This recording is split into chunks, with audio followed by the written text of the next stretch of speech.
Happy Thursday, everybody. Welcome back to another edition of the J Area Wrestling Show. Of course, it being that it is a Thursday live stream, I thought what better way to do so than have a little bit of a throwback Thursday topic. It is 20 years, nearly 20 years, of course, because it would be next month, but nearly 20 years since SummerSlam 2005. It was one of my very favorite pay-per-views growing up as a kid. I have vivid memories of when we purchased the pay-per-view SummerSlam. Of course, for people who are familiar with the channel and have been on the live streams, you may have heard the story. I'll go ahead and just retell it real quick. It was a summer's day in 2005. I believe it was August 21st, 2005. And I knew that the SummerSlam event was on that day. Of course, it was pay-per-view. And I remember going through the channels and finding it on pay-per-view and just curious, just curious how much it cost back in the day. And back in the day, pay-per-views were like $35 until eventually they would skyrocket to like $50 per event. But I remember watching the screen, going through, seeing what could have been. And I just may have accidentally selected purchase, and maybe subconsciously it was the little, the inner thoughts in my mind that said push it, buy the pay-per-view. But I was a kid. I was like 7 years old when this had happened, and I remember telling my dad, "Hey, I kind of bought the pay-per-view on accident." And my dad, no hesitation, he just looked at me and said, "Hey, do you want to order a pizza then?" But I was like, "Cool, yeah, absolutely. Let's watch the pay-per-view." So this memory for me is a fond memory, not only because of the event itself, as you can see over here, got the DVD, but also just because of that memory that my dad wasn't upset. Maybe he was upset. Maybe he was, but he didn't show it. We bought the pizza. It was a great show. Of course, on the card were other matches like the Hulk Hogan versus Shawn Michaels match, which we'll talk about here in its entirety. But also on the card, John Cena defended his WWE Championship against Chris Jericho. Batista, who was the World Heavyweight Champion, would defend his title in a no-holds-barred match against John Bradshaw Layfield, better known as JBL. The Undertaker also had fought Randy Orton, and we had an infamous ladder match for the custody of Dominic Mysterio as Rey Mysterio would do battle against Eddie Guerrero. A very memorable event, and again, for me personally, a fond pay-per-view of my own memories as a kid. But for those joining us here on the live stream, of course, my name is Jose Ramos Jr. This is another edition of the J Area Wrestling Show. If you are new to the channel, please consider subscribing to stay up to date with all things pro wrestling, whether it is the ongoing events in AEW, WWE, TNA, NXT, and etc., or the occasional live stream where we might dive into the past and have a little bit of a history lesson. And I want to take advantage of that with today's live stream by sharing my memories as well as a trip down memory lane of the matchup that was Hulk Hogan versus Shawn Michaels. It is well documented my feelings towards Terry Bollea, better known as Hulk Hogan, and being that I am a Shawn Michaels fan, I may have a little bit of bias when it comes to this matchup. This matchup for me was the big reason why I wanted to buy SummerSlam. Shawn Michaels was my favorite, still is my favorite professional wrestler of all time, and Hulk Hogan, I was never a Hulk Hogan guy. Again, go back into the archives of the live streams. I am not shy to say it. Do I understand his contributions to the business? Absolutely.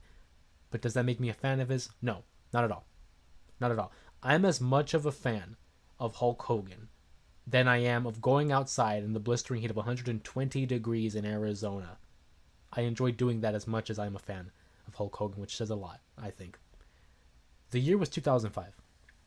Shawn Michaels had just returned from a knee injury and was fresh off of a WrestleMania program with Kurt Angle.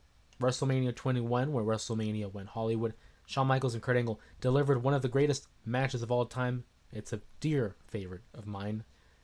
That same night, Hulk Hogan is inducted into the Hall of Fame by who? You may ask. Sylvester Stallone.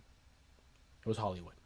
It was Hollywood. They wanted some kind of celebrity involvement, just like they're going to have this year with Jelly Roll. Now, is Jelly Roll and Sylvester Stallone on the same tier of superstardom? I leave that for a different debate. But WrestleMania 21, Shawn Michaels and Hulk Hogan do not cross paths, but they're under the same roof. Hulk Hogan has a bit of a segment here at the show of shows where Eugene is pandering to the crowd and is attacked by Muhammad Hassan and Sean Davari. Big shout out to those who remember Muhammad Hassan and Sean Davari, a gimmick and a storyline that the WWE wanted to drop like a bad habit, but we're going to come back to that soon. Also, could be a future topic for a live stream. Muhammad Hassan and Sean Davari, they attack Eugene, and Eugene, being that it's a 2-on-1, needs some help, needs some assistance, and who comes out to save the day? Hulk Hogan. Hulk Hogan donning the yellow and red, of course, the ultimate baby face for the WWE, and he gets rid of Muhammad Hassan and Sean Davari, has a little bit of a pose down with Eugene before ultimately taking the spotlight for himself.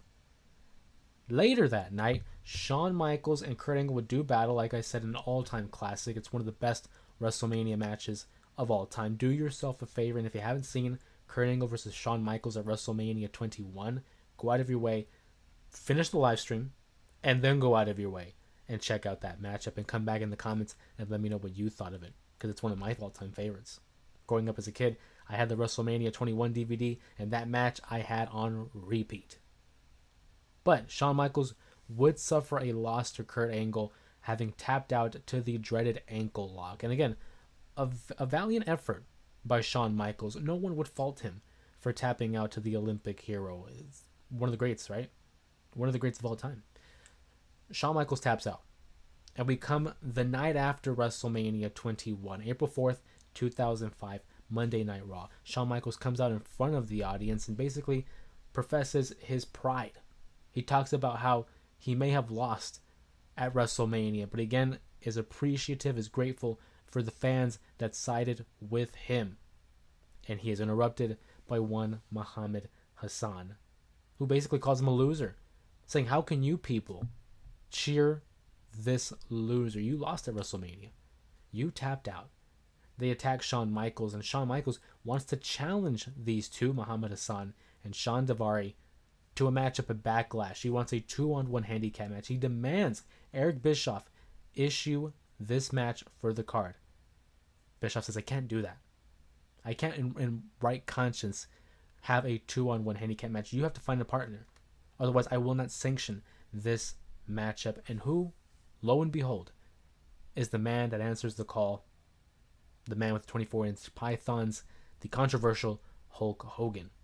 Hulk Hogan and Shawn Michaels, they team up at Backlash as they defeat Muhammad Hassan and Sean Davari. I mean, when you have star power like Shawn Michaels and Hulk Hogan, there's really no doubt in my mind that they're going to be getting this win. Who's going to beat them? Sean Davari? No, I don't think so. I don't think so. So Shawn Michaels and Hulk Hogan get the victory. We have a little bit of time that passes by. Time in which Shawn Michaels has a rematch with Kurt Angle at Vengeance 2005. He gets the victory. A little bit of payback for Kurt Angle tapping him out at WrestleMania 21. And we revisit the partnership of Hulk Hogan and Shawn Michaels a couple times. But on an episode of Monday Night Raw, it was July 4th, we saw Hulk Hogan and Shawn Michaels team up once again, except after the win. It's inconsequential. When you have two stars like that, they're going to win.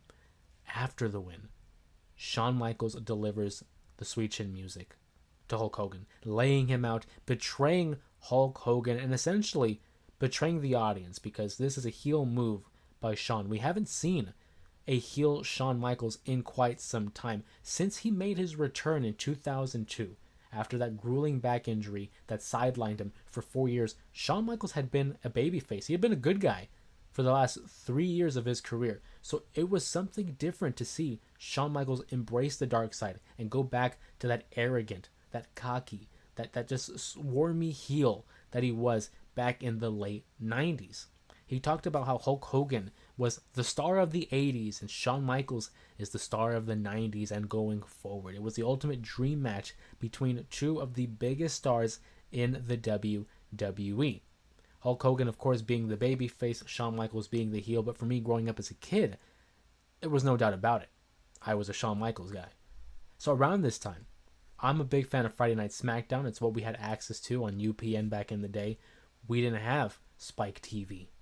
And then in the summer of 2005, we got access to Spike TV, and this was the first program, the first storyline that I was exposed to. I only got to see clips of Shawn Michaels through DVDs, through the Raw Rebound on SmackDown. Who remembers that?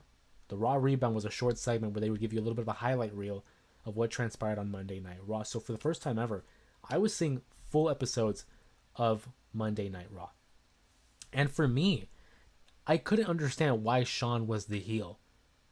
Hulk Hogan, from all intents and purposes, was always a guy that I looked at and thought, this guy just loves the limelight, loves the attention. He's really full of himself. And granted, in the nature of professional wrestling, you have to have a little bit of an ego in order to get over with everybody. But Shawn Michaels, to me, was the better wrestler, had the better character, far more interesting character than Hulk Hogan.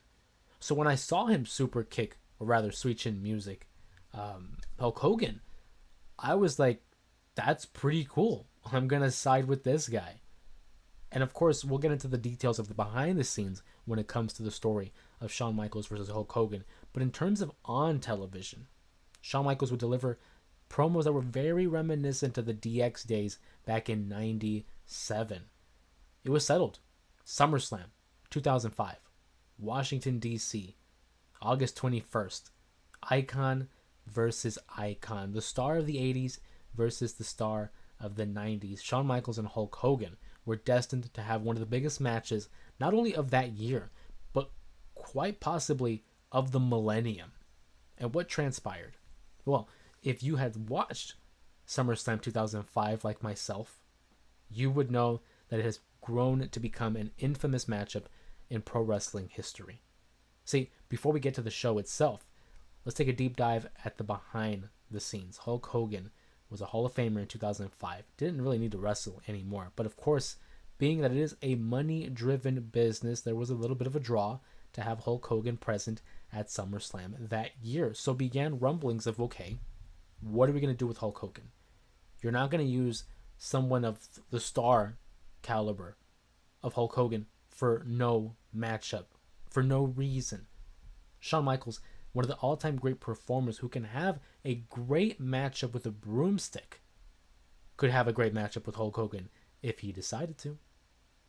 It was said that in 2005, we were going to have a trilogy of matches. Hulk Hogan versus Shawn Michaels 3 times. Trilogy. Where it would be Hulk Hogan getting the win in match 1. Shawn tying it up in match 2, and eventually whenever match 3 would transpire, it would ultimately go to the Hulkster. And Hulk Hogan, of course, loves the idea. It has him going over on one of the top stars in the WWE then and now. He wasn't a part-timer at the time. He was a full-timer, so people would now recognize that Hulk Hogan could beat Shawn Michaels at his best. Of course, Hulk Hogan's going to like that. And Shawn Michaels, of course, has no problem doing business so long as it makes sense and so long as everyone is left in a decent state for their character. But then, as we approach SummerSlam, word goes around that Hulk Hogan has a back injury. Granted, he is 50 million years old at this point, and that he could only have one matchup. SummerSlam. The one matchup that Hulk Hogan is already penciled in to win. And so for Shawn, it's like, I'm not getting any younger. We've already spent so much time hyping up this match. We've already spent so much equity on this program. And we're going to cut 2 matches out of it and just go with the one match. So naturally, Shawn Michaels is a little upset that here's a guy who understood that we're going with 3 matches and all of a sudden is pulling out for just the one. The one that he happens to be going over in. That doesn't sit well with Shawn. So Shawn, of course, really hones in on the 90s version of himself, where he was a little bit of an arrogant prick, for the lack of a better phrase. And I love Shawn. That's my guy. But I feel like anybody who has watched the product and has heard the stories of Shawn in the 90s, he was a little bit difficult to get along with. Kind of honed in on that in 2005 with the fantastic promo in Montreal, where he tricks the fans in believing that Bret the Hitman Hart is actually in attendance. Bret the Hitman Hart and Shawn Michaels, of course, no strangers to one another. These guys were heated rivals both on screen and off screen. Shawn Michaels was an instrumental part of the Montreal Screwjob that had sent Bret Hart packing to Atlanta, Georgia in WCW. So for him to acknowledge Bret Hart, have the music play throughout the arena, and again poke fun at the crowd for actually believing that the best there is, the best there was, and the best there ever will be was actually in attendance for that show. He played into it. Almost felt like a sneeze there, but we're not. Let's check out the chat real quick before we dive into the matchup. Shout out to Muhammad here in the chat. Muhammad says hello, good evening, and happy Thursday. Happy Thursday to you, my friend. Muhammad also says, I hope everything gets better for you and your family. Sending my positive thoughts and vibes. I appreciate that, Muhammad. And if you have been following the live stream these last couple of streams, this past weekend I didn't go live because of some family emergencies. I'm okay to share. I won't share like too much information, but this wasn't involving my mom. My mom hasn't been feeling well these last few days, and thankfully she's back home. She's back home from a trip to the hospital, and with more doctor's appointments and follow-ups, we're hoping to get more answers and more time for her to rest and get better. And I appreciate the support from everybody here in the chat. I know she's not the type of person to want the attention, and I admire and respect that about her. But as you guys know, I've always worn my emotions and my heart on my sleeve, especially when it comes to my family. And so just a big shout out to her for continuing to exhibit and exemplify what strength is in an individual. I certainly would not be the individual that I am without the work of her and my father, and that always takes precedent with me. So I didn't share too much early on because we were still finding out information, but now we're getting a little bit more information. She's doing okay.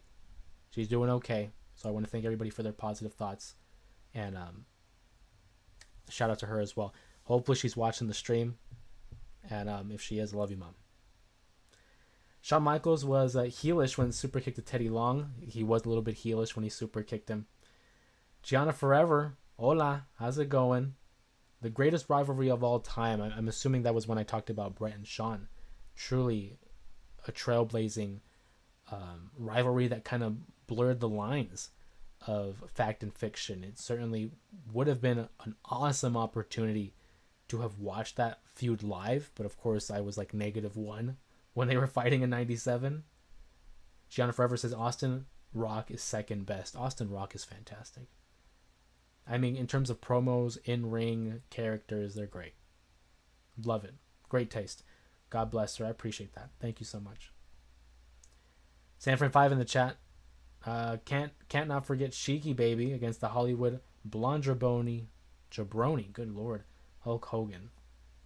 Yeah, we're Sheiky fans. And I'm sure Shawn would have been a fan of the Sheik based off of their feud. We last left off, I was talking about the fact that Hogan would not be able to partake in the trilogy of matches, and that we're just going to go with the one. So Shawn Michaels now realizes, okay, this is how we're going to do business. We had a whole trilogy of matches planned out that apparently is thrown out the window. And so Shawn says, okay, you're going to go over. I'm going to make sure you go over. Shawn and Hulk Hogan proceed to main event SummerSlam again, Washington, D.C., 2005. But the one thing that really stands out is not who won the match. It was Hulk Hogan. But it was how he won the matchup. Shawn Michaels is one of the most athletically gifted professional wrestlers there is. The way he is able to sell maneuvers is second to none. There is a reason why Shawn Michaels is one of the head trainers at NXT and why he is basically the head honcho at NXT, because of his ability to sell. He can tell a story. He can tell a story not only based off of his maneuvers, but the way he reacts to the maneuvers of both he and his opponent. And I'll tell you, that night, Shawn Michaels made Hulk Hogan earn his paycheck. Every maneuver, every punch, every rest hold, every kick, Shawn Michaels sold it like it was a bullet. This man was flip-flopping around like he had no business. It is one of the most infamous matches that I've ever seen in terms of the sell job. Is it a great matchup? No, it's not a great matchup. I'll tell you that right now. But is it an entertaining matchup? You best believe. You best believe it is an entertaining matchup. Reese, what's up? Reese says, what's up, Jose? Prayers up to you and your family. I appreciate that. Thank you so much. Genuinely, thank you so much. Shawn Michaels, just the way he sold. You would think that Hulk Hogan was a 99 overall and Shawn Michaels was 74 overall. Because they said, hey, you got to make Hogan look strong. And Shawn be damned. He made sure Hulk Hogan looked like he was the peak of his powers back in the 80s. Of course, Shawn Michaels would take the loss in ultimate fashion, where Hulk Hogan would deliver a big boot that would send Shawn Michaels halfway across the ring and also causing him to flip around onto his back, where ultimately Hulk would deliver the big leg drop, get the pin, 1, 2, 3. And Hulk Hogan would win the matchup. As the saying would go with Bruce Pritchard, the pay-per-view ends, Hulk Hogan must pose. And pose he did. The night after, Shawn Michaels went straight back to a babyface.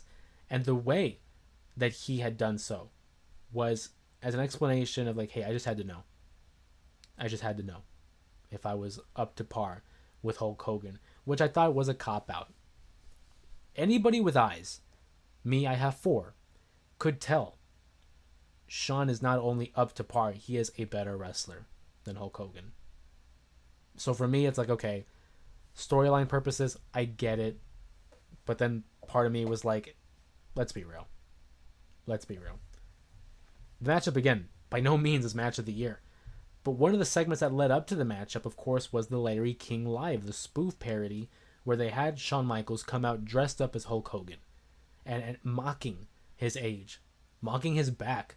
That back injury we were talking about, he mocks it in the actual promo. Of course, if you saw the thumbnail, you see Shawn Michaels dressed up as the Hulkster. And they had Larry King, but it was someone who was parodying Larry King. And for the longest, I thought that was actually him. As a kid, obviously I know that wasn't Larry King.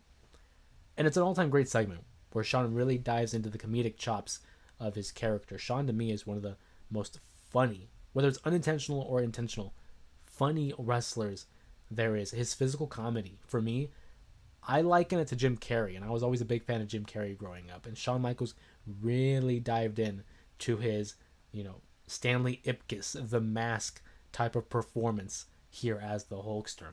And he ends it. He ends it being serious. He super kicks. It was a sweet chin music. It's important to differentiate that. Everyone can deliver a super kick, but only one man can deliver the sweet chin music. He sweet chin musics the Larry King impersonator, and then delivers one to the cameraman. And it's one of the best lead-ups to a matchup I think they had done in quite some time at that point in the Ruthless Aggression era. But again, Shawn Michaels goes back to being a babyface. We'll never know what this trilogy of matches would look like because it was only the one match. It was a case of Hulk Hogan, whether it was a legitimate injury or not. I'm no doctor, and I do not pretend to be one, but whether it was a legitimate injury or not that prevented Hulk Hogan from competing 3 matches, it's up to our imagination as to how it would have transpired. But also, if you really want to talk about it, he said he couldn't have 3 matches. This was SummerSlam 05. Hulk Hogan then has a match at SummerSlam 06 against Randy Orton. So do with that information what you will. If you guys remember this matchup and this storyline, please make sure to drop it in the comments or in the chat below. I'd love to get your point of view of this matchup. It was 20 years ago. Can't believe it, right? 20 years ago, this match had taken place. And what a time it has been since. Shawn Michaels would go on to be considered the greatest of all time. And Hulk Hogan, his personal issues kind of came up back to him. And let's just say he's not as favorably looked upon as he was back in 2005. But that was the matchup and the story behind Hulk Hogan and Shawn Michaels. I thought about today's live stream and how could we incorporate a little bit of the past and present. Of course, when it comes to these live streams, it's your opportunity to ask the questions, to introduce the topics as to what you want to discuss here on live, but to give people also an alternative and kind of like a history lesson or a trip down memory lane. I kind of want to incorporate, at least on the Thursday streams, things like this where we're just talking freely about a match, a storyline, a program here on the stream. It's a great way, I think, to refreshen our minds of what's going on in pro wrestling, as well as honoring what had already transpired 20 years ago in this case. And also for our younger fans and those who are a little bit newer to the game, it's a little bit of an incentive to, hey, go back into Peacock, onto Netflix or the network, whatever it is that you watch wrestling on, and go back and check out some of the older things. I will say SummerSlam 05's main event between Hogan and Michaels is not a wrestling classic, but it is certainly an entertaining watch, even 20 years later. So if you do have an opportunity to watch the matchup, please do so and check out the comments and let us know what you thought. I'd love to get your guys' input. I also want to thank you guys. Of course, we had uploaded a YouTube short prior to today's live stream. It was us changing the balloon. You know, I feel like I had just put up the 4 for the 4K balloon, but being that we've already crossed the 5,000 mark, I had to update the balloon. Again, shout out to Gabs as well for the balloons. Appreciate them. And we get to update them every time we cross a new milestone. And again, the constant support that we have received here on YouTube is amazing. In a word, it's amazing. I appreciate you guys. I appreciate the support. I appreciate your time as well, because in today's day and age, you can have a limitless amount of things to do with your time. And so to choose it, to spend it with us here on YouTube and just talk a little bit of wrestling, man, it really warms my heart. And it's awesome to see so many people from different parts of the world, different opinions and different tastes in wrestling to come together and just hang out and have a good time. So thank you again. If you guys haven't already subscribed to the channel, please consider doing so. Once you subscribe, you then have the ability to join in on the conversation here on the chats, as well as be up to date with all the things in professional wrestling. We upload, of course, weekly videos, the live streams, posts, shorts, and polls as well in the community tab. And of course, if you subscribe, it's free. You know what I mean? It's just a click of a button. It takes 3 seconds. It takes the same amount of time as a pinfall. 1, 2, 3, subscribe, join the J area, and become a member of the family. But that's enough of a shameless plug from me. I open it up to you guys for the discussion as to what you guys want to talk about. We had a big weekend of wrestling, still reeling off of the Goldberg news. Has anybody seen the Ariel Helwani interview of Bill Goldberg, where he's voicing his complaints with his send-off? He wasn't a big fan of how they promoted the matchup with Gunther, and also how his retirement speech was cut off at 30 seconds it was. Now granted, yeah, I understand, I would be a little upset too if I had this speech cut off, but also it is network television. You're on NBC. There's time constraints. There's going to be time constraints regardless. I do think that he does come off a little bit of a complainer in that interview with Ariel Helwani. And he says multiple times, I don't mean to complain. He still complains, you know. I've seen people drag Bill Goldberg for all these comments, and they praise Bret Hart. And they say Bret was right. And it's like, I've always been a Bret guy. I don't feel like Bret tells any lies. And this interview for Goldberg really looked good for Bret Hart, and I would love to hear his response to it all. But nonetheless, Bill Goldberg suffers the loss to Gunther, who retains his world championship, and what I thought was an entertaining matchup. I really did. And you guys would know that I had said 7 minutes was the max. It should not go over 7 minutes. It went to 14, guys. 14 minutes. And I promised you guys that because it would go over 14 minutes, I would receive some chops in honor of Gunther. We'll have that video up in the next couple of days. So you guys have the ability to see me take some chops, all because Gunther decided to play with his food and not put away Goldberg in less than 7 minutes rather. San Fran in the chat, I see you. For those wondering why San Fran and Gianna Forever have their names highlighted as well as the unique championship titles next, and that's because they're members of the Main Event Mafia. And upon joining the memberships here on YouTube, you get access to exclusive polls, posts, first time viewing for the videos that we upload here on YouTube. So consider doing that. Sir Robert, I see you in the chat. How's it going? Sir Robert says, sorry, I listened to parts of your Hogan versus Michaels. Sean was an a-hole selling like a cartoon character against Hogan. I think that was the point, right? Sean, of course, was upset, rightfully or not, given the backstage politics of Hulk Hogan and, of course, the fact that they cut 2 matches off of that trilogy of matches. Whether or not it was right for Sean to act that way, that's up to you. You know, I was never a Hogan guy, so I'm kind of biased, but I can definitely see how some would criticize Sean for that level of, quite frankly, unprofessionalism and taking liberties with the matchup and making a farce of the matchup that is icon versus icon. I can totally see from that perspective that, hey, Sean was kind of an a-hole there. Absolutely. But I always think the proof is in the pudding. And you see how Sean was, and you see how Hogan is. Both could be at fault. Both could be at fault. It just depends on what side of the fence you stand on. But I don't think anybody's wrong in thinking Hogan was an a-hole or Sean was an a-hole. When you have 2 individuals who have big egos, Sean and Hogan have big egos, they're going to clash. Naturally, they're going to clash. I still think it's a fun matchup to watch, and I urge anyone and everyone to take a look at that matchup and again come back and let us know what you thought of it. It is Thursday. We had an upload today. It was the TNA Slammiversary predictions video. TNA Slammiversary. Their latest pay-per-view event will be coming live on Sunday afternoon. They will be coming from New York. I believe it was New York.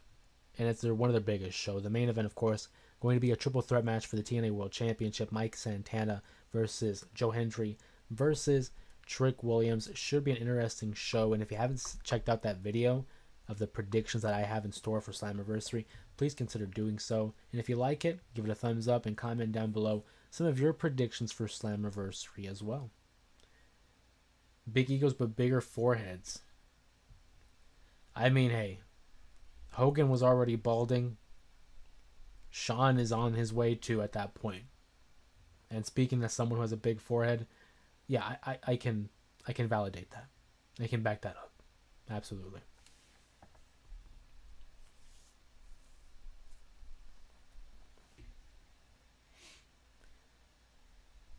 Hope everyone's Thursday is doing well.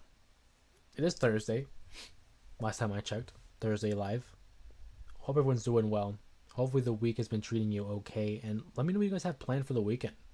Drop it off in the chat as well. Any plans for the weekend? Of course, as I mentioned, Friday Night SmackDown tomorrow. Slammiversary on Sunday. I need a little bit of time to recover from last weekend. I mean, you talk about All In, Great American Bash, Saturday night's main event, Evolution. Like, good lord, there was a lot of wrestling on last week. It was to the point, and of course, you guys now know that, you know, with the family emergency, we had spent like a whole weekend at the hospital, and I would come back home, and in between, like, I'm trying to watch the shows and just make sure I'm staying up to date. Monday Night Raw, the funniest thing with Monday Night Raw, it's on Netflix, obviously, and they have a feature where you can, you know, change the speed. We went live on Monday, a late live, of course. It was like 10 o'clock, I believe, my time, that I went live. I had watched Monday Night Raw on like 1.8 speed, 1.5 speed, I think, because again, short on time, had to get through the show. I like the gauntlet match, you know, that was won by CM Punk, but it's very difficult when there's so much wrestling, dude. And I love it, don't get me wrong. It's a great problem to have, but sometimes you can get a little overload. Muhammad says going to the dance. Going to the festivals, right on. That's awesome. Wish Jericho showed up. I thought Jericho would. I had a feeling he was going to be in the Casino Gauntlet matchup, but they didn't really have major surprises for the Casino Gauntlet matchup. I mean, I think it's good for Jericho to be away right now. Again, I've always said give them an opportunity to miss you. You don't want to constantly be around because then people are going to grow tired of you. Give them time to miss you. And right now, Jericho is off touring with Fozzy. I think the last time I heard, they may have already wrapped up that tour. And I had spoken with San Fran not too long ago about Jericho, and I said, you know what? I think I'm starting to miss Jericho. And that's a good thing. We'll see what he has in store. Will he still be the learning tree? We haven't seen Big Bill and Brian Keith consistently on AEW. They show up here and there. They're not totally gone, but they're not as prominent as they were when Chris Jericho was around. So I do have a feeling he'll be back within maybe the next couple months. I wouldn't be surprised. I wouldn't be surprised at all. But good for Jericho taking some time off. Again, well-earned time off and well-needed time off because the crowds had already turned on him. Please retire, Chance. It doesn't get any worse than that. Please retire. Well, maybe it would get worse. In professional wrestling, any noise is good noise, right? You want to have a reaction. If no one reacts and no one cares, that might be the worst.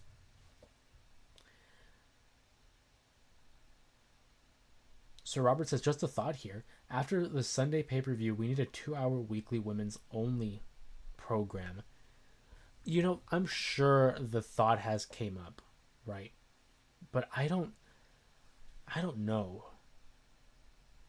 That's an interesting point here. I think I get it. I get the appeal. But it's just that takes away aspects of like Raw and SmackDown and the diverse nature of their stories. Because you want to have different divisions, like the tag division, the mid-card, main event, the women's. Maybe one day. I don't know if it's now. Maybe one day. And of course there was, WOW, Women of Wrestling, who I believe is still going on. Stardom, of course, has their going on. But it's like to have a weekly 2-hour show. Maybe 1 hour? Maybe 1 hour? Like similar to how like main event is run on like the dark shows for Raw and SmackDown. Maybe if you have like a 1 hour show a week for them. I don't know about a 2-hour weekly show and getting them off of Raw and SmackDown. I don't know. Muhammad says Jericho is getting the Batista 2014 treatment. But I feel like with the Batista treatment, it was more in line because he wasn't Bryan. We all want... I don't know about everybody, but I'll speak for myself. We wanted Daniel Bryan to win the Rumble and win the World Championship. And it's like, it could have been anybody in that position. They booed Ray. Who came in at number 30 only because he wasn't Bryan. So, I don't think it was necessarily anti-Batista. It was just, you're not Bryan. And with Jericho, it's more of like, we're getting tired. It's getting stale. It's not something we want from Chris Jericho. And give him credit too, because Chris Jericho has never been shy of experimenting with his character. He's evolved so many times, and for better. Let's not pretend like Jericho isn't good at evolving his character.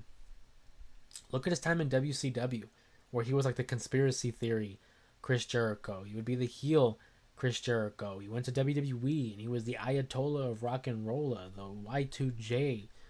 He would become the 2008 heel promo Jericho with the suits after watching the movie No Country for Old Men. Of course, he was the 2008 Jericho, where he came back with like the Matrix-like segment. He was the Festival of Friendship Chris Jericho. He invented the list, like this guy. The Painmaker, like this guy has so many different versions of himself. It's ridiculous. So not every change, not every gimmick is going to succeed. It's not always going to hit. It's very rare that they all hit. But it's like, I feel like he's had more hits than misses. I think Chris Jericho is one of the all-time greats. A little bit of a sour run here. I fear that he might be hitting like an Eli Manning Where Eli Manning, Super Bowl champion, 2 times over. But towards those last couple of years, it's like you have nothing left to prove. And you're only hurting your legacy. I mean, another guy I could see is Aaron Rodgers at this point, only hurting their legacy the longer they go. And I feel like that's what we're seeing with Jericho. Muhammad says, I miss Jericho with spiky hair.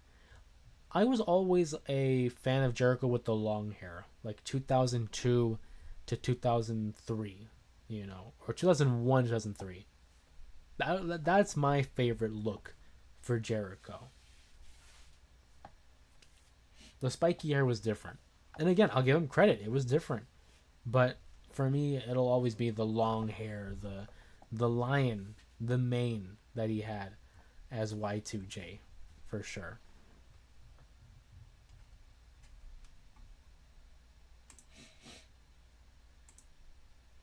But again, just not even the gimmicks, but the looks. He would always change his facial hair, his hairstyle, his cadence. And that's the thing I admire of Jericho. Sir Robert says Jericho in AEW is bloated and embarrassing. I mean, come on, he's like in his 50s, right? I can't knock him for that. It's natural. You're gonna get older. Your body's not gonna agree with you the way you would like. So I can't blame him there. What I will say is sometimes you have to wear something that is more suited for your body type. And there was a time where Jericho was still wearing the trunks, and I'm like, dude, go back to the pants. Go back to the pants. Like, it wasn't a good look for him, I think. Personally, I think he should have threw on a vest as well.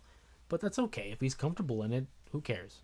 But it is obvious, Sir Robert. I will give you that. He is a little bit bloated. But again, I mean, come on. He's like in his 50s. Muhammad says Christian Cage used to have long hair. That's right. Christian Cage and Adam Copeland, better known as Edge and Triple H, they all used to have long hair in the late 90s, early 2000s. But then you get a little older and the long hair gotta get cut. Christian Cage, by the way, I will never get tired of singing the praises of Christian Cage. Underrated. Christian Cage is a great character, but also a great wrestler.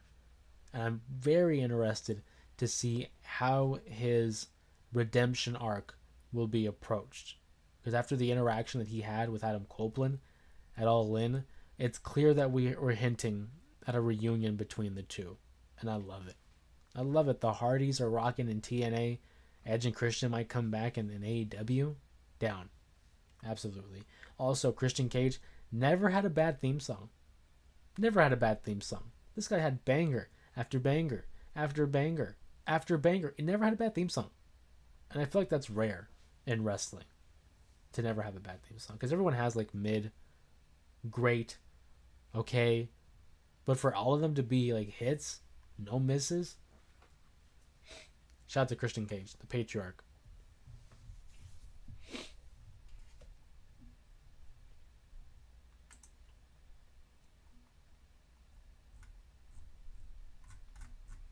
Just a quick reminder, the next time we go live will probably be Saturday or Sunday. It's always one time on the weekend. I make sure to give you guys the update on the community tab, as well as an update as to when we go live.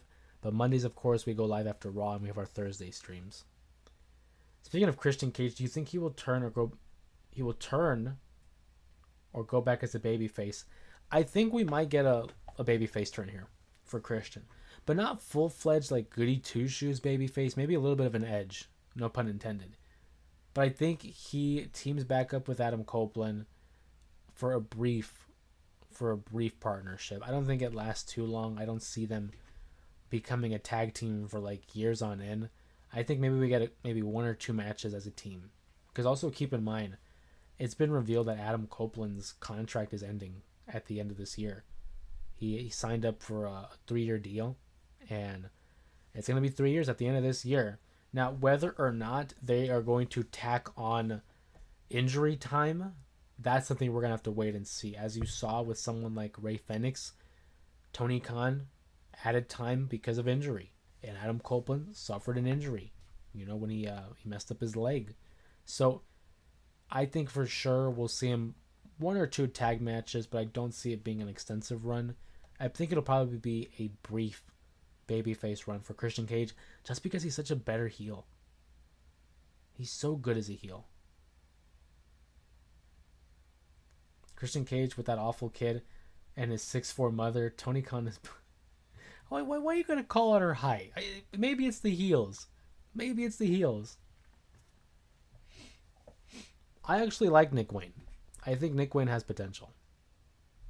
I think he's really grown since his debut in AEW. I think Nick Wayne could be a serious player in AEW. As for his 6'4" mother, good God, that's such a. I think eventually we are going to see them break away, and his mom is gonna be taken off of TV. I just think there's only so much you can do there, and hey, speaking of someone that loves their mom, but you can only do so much with the mom present on TV because you want to make sure you present Nick Wayne as a credible threat and as a world champion. And I don't remember seeing any world champions have their mom at ringside for a match. Maybe I'm wrong. Correct me if I'm wrong. But I can't think off of the top of my head who had him at ringside. I don't count it in the audience because I know The Rock does that, and that's totally fine. I'm talking at ringside. So, but Nick Wayne, I'm a fan of his.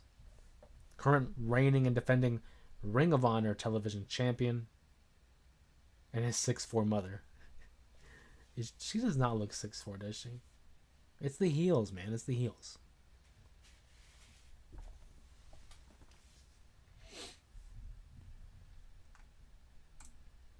But then, so I was on Twitter, and because I refuse to call it X, and I saw someone upload like the Titantron of Christian Cage from TNA, and I never knew.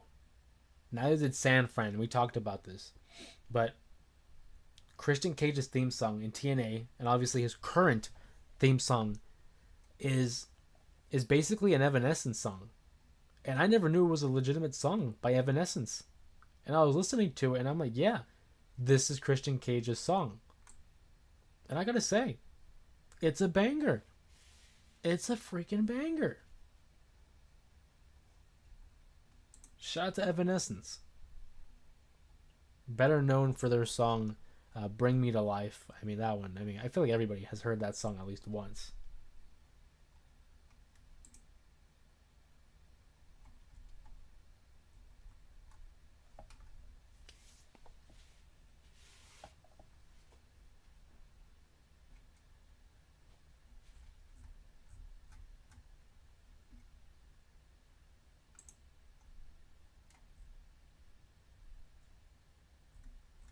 I still can't get over that Sir Robert said, and his 6'4" mother. Or maybe we don't even see a singles run for Nick Wayne just yet, because we know he's with Kip Sabian. Maybe they have a run of the tag team titles between Kip and Wayne. But I feel like that's definitely the route we're going to go. At some point, whether it's a pay-per-view or an episode of Dynamite, I would hope it's a pay-per-view just because of the story. Nick Wayne and Kip Sabian versus Adam Copeland and Christian Cage. And it's such a shame that we never got to see Adam Copeland, Christian Cage, and the Hardys back in AEW. Like, not even for a match, but just like as a segment, acknowledging their history. We never did get that.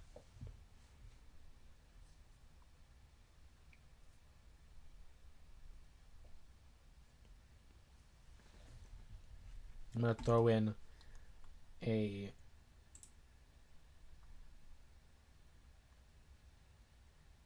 I'm curious. There are three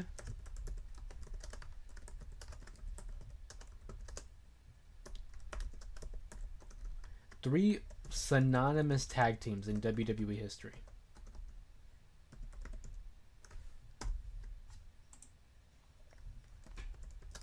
I just want to see what you guys are a fan of.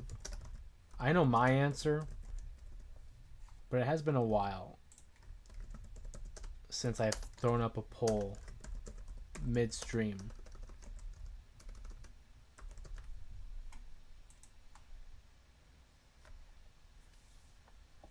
In the WWE, Edge and Christian, the Hardys, the Dudleys, had fantastic matches, both as TLC matches, ladder matches, and they've accomplished so much. If you talk about influence, the Hardys. If you talk about championship titles, you're talking about the Dudleys. If you're talking about championship wins and just overall successful careers, whether it is a tag team or as a single star, Edge and Christian. I don't think there's a wrong answer. It's just a matter of who do you prefer. So make sure you go ahead and vote in the poll here. Which tag team is your favorite? The Hardys, the Dudleys, Edge and Christian. I would love to see people's answers to this poll.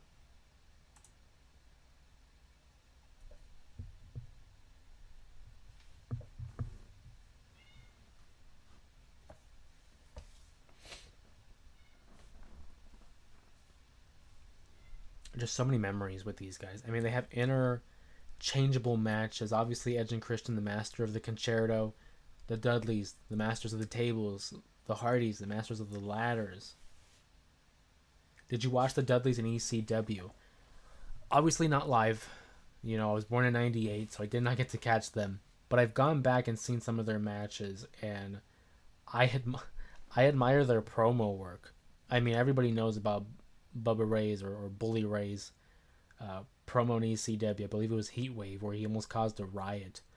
I thought the stuttering gimmick was pretty entertaining. I thought that was fun with Bubba Ray Dudley. But I was more of a WWE and TNA fan watching their stuff because I wasn't born for the ECW stuff, but I have gone back and seen some of their matches. Reese says Team Concerto. I mean, we have 5 votes in, and what is that? 60%.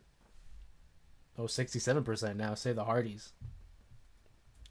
It's just, again, there's no wrong answer here. But I feel like in terms of influence, in terms of inspiration, and just legacy, the Hardys, man, I feel like they're going to do really well in this poll. And we'll have this poll running for the remainder of the stream. We are going to go live for about another 10 minutes here, keeping up with our traditional 1-hour streams.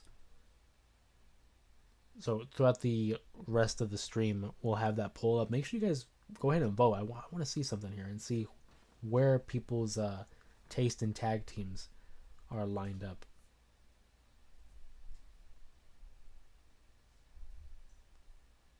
Drop in the chat as well some of your favorite matches to involve these guys. It doesn't have to be a match with all of them involved, but just a matchup that had it. Like, so for example, one of my favorite matches involving these individuals, I'll say Edge versus John Cena, Unforgiven 2006, the TLC matchup. I think that's a great TLC match. Just as an example. Or for Christian, one of the matches that comes to mind, SummerSlam 2011, where it is Christian versus Randy Orton for the world title. The Dudleys, I would say, the first one that came to mind is the tables match, Royal Rumble 2000 against the Hardy Boys, because they didn't really have a real successful singles career. I mean, Bully Ray did win the TNA World Championship. Devon didn't really accomplish much, even though he was a part of Aces and Eights. Jeff Hardy. Oh, I love the Jeff Hardy Undertaker matchup.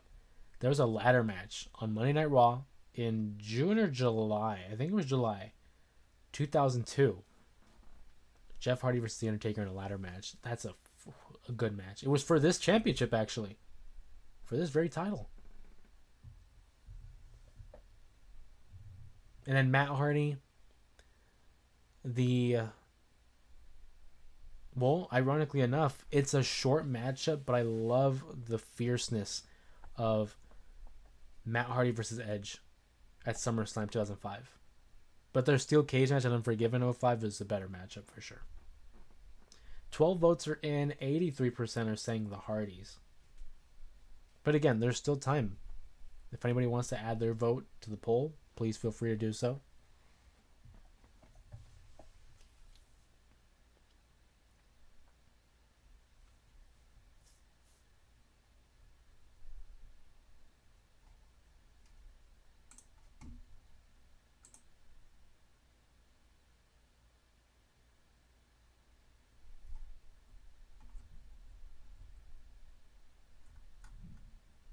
Did you say Edge versus Mick Foley? How could I not?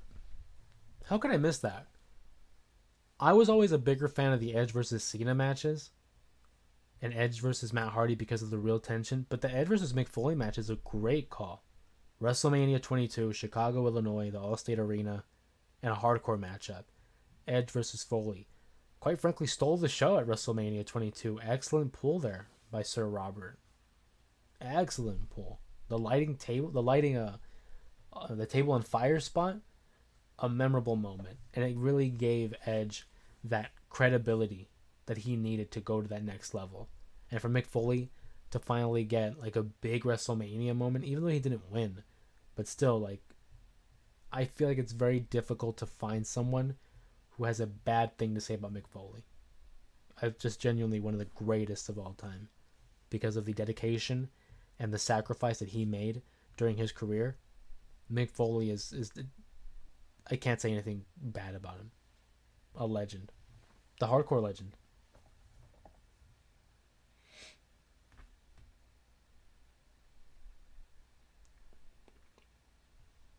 It looks like it's a runaway, guys.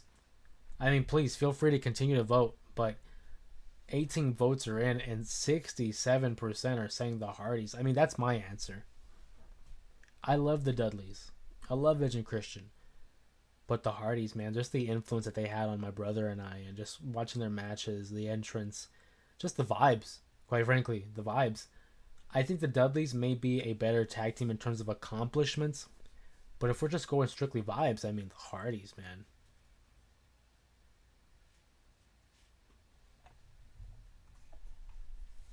And the move sets, and also they're the only ones of the three teams that are still together. Yes, I know Adam Copeland and Christian Cage are hinting a reunion, but the Hardys are competing in a ladder match, no less. In a ladder match.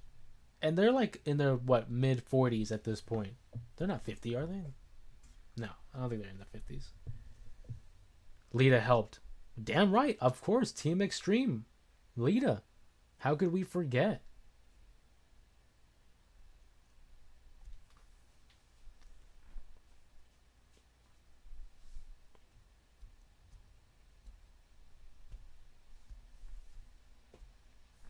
When I think of these three teams, obviously TLC comes to mind. And they had a triangle ladder match at WrestleMania 2000. So at WrestleMania 2000, they had the ladder match. At SummerSlam 2000, they had TLC 1. And at WrestleMania 17, they had TLC 2. I think it's universally accepted that TLC 2 is the best of the three. If you disagree and you feel like one of the other matches is better, please feel free to comment down in the chat. But I think WrestleMania 17's TLC match is probably the best TLC match of all time.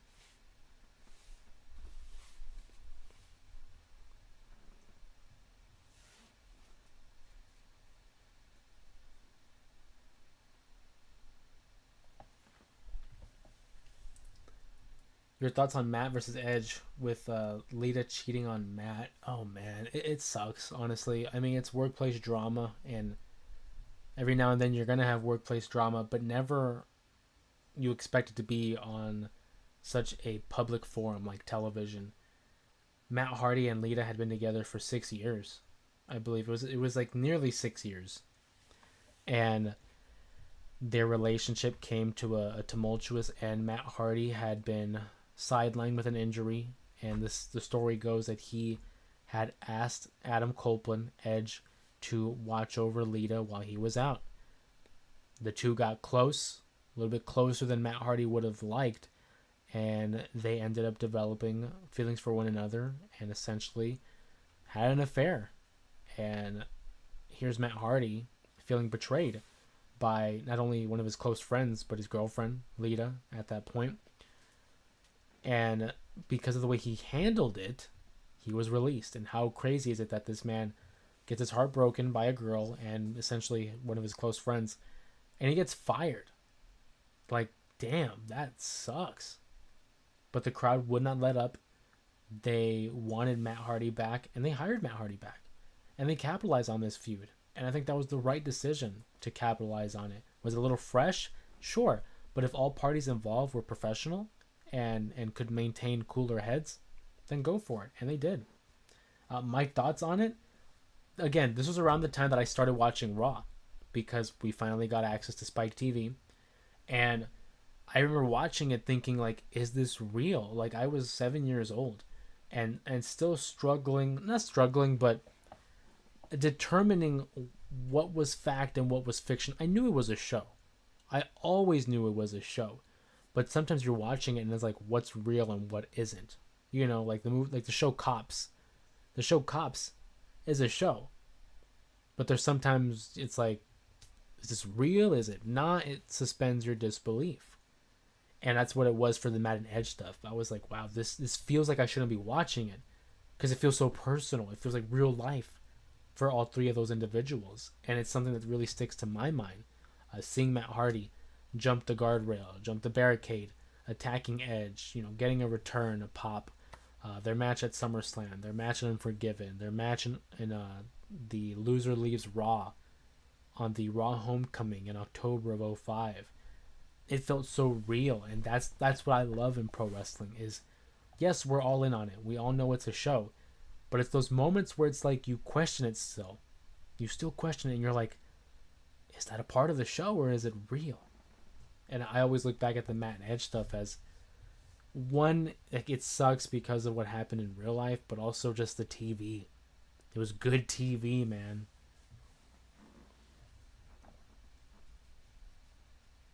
We're going to go ahead and start bringing this live to a close here. The poll right now, 66% in favor of the Hardys, 28% for the Dudleys, and 7% for Edge and Christian. If you guys enjoyed this live stream, please make sure to like the video. It helps out with the channel and the algorithm and pushing out more content for the channel and trying to get more recognition for other pro wrestling fans on YouTube. Comment down below in the comments as well what you thought of SummerSlam 2005, specifically Hulk Hogan versus Shawn Michaels. If you guys haven't already subscribed to the channel, come on now. Like I said, at the count of 3, it's free, it's easy, and you can join on the conversation when it comes to these live streams. Also, be sure to check out the TNA Slammiversary prediction video that I had uploaded earlier today in preparation for the pay-per-view this weekend. And if you haven't, remember, we're going to have another live stream this upcoming weekend. Of course, on Monday and Thursday, traditionally, we'll have those lives as well. Big thank you to everyone again for making 5,000 possible. It seems just like yesterday I had hit 1,000 around this time last year. And now we're on 5,000, on the road to 6,000. You guys are a very big proponent of the success that we have found here on YouTube. And hopefully, you guys will be here along the ride as we continue to climb the numbers, becoming maybe one of the best YouTube channels for pro wrestling. Maybe. By having you guys here with me, I already feel like we're there. So, all love and appreciation to everybody who takes their time to hang out with us here on YouTube and watch the videos, watch the live streams. And thank you to everybody for their well wishes and their positivity towards Mama Ramos. All love on my end, all love on their end. And hope everyone has a safe night. Have a safe weekend.